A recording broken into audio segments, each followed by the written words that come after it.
Hello. Well, today I'm going to be reading a short story, very short story by Franz Kafka, and it's from this book, The Metamorphoses and Other Stories. And this story is titled The Emperor. The Emperor, or so they say, has sent you. His single most contemptible subject, the minuscule shadow that has fled the farthest distance from the imperial sun, only to you has the Emperor sent a message from his deathbed.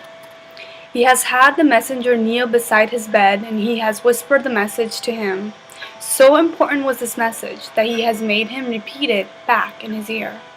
He has confirmed the accuracy of the words with a nod of his head, and then, before all the spectators assembled to witness his death, every wall obstructing the view had been knocked down, and on the free-standing vaulted staircases all the dignitaries of the empire were gathered in a circle.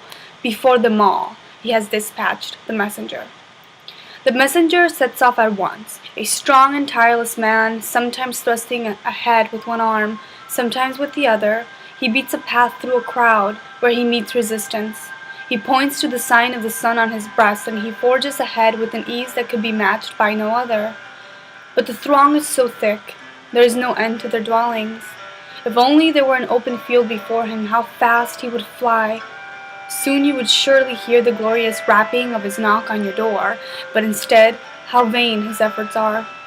He's still only forcing his way through the chambers of the innermost palace. He will never reach the end of them.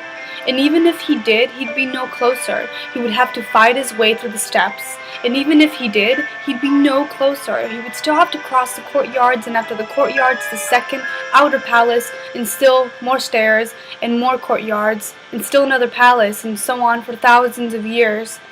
And even if he did finally burst through the outermost gate, but that could never, ever happen.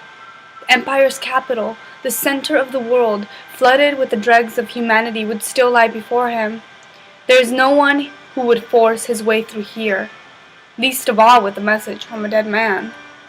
But you sit at your window and dream it up as evening falls.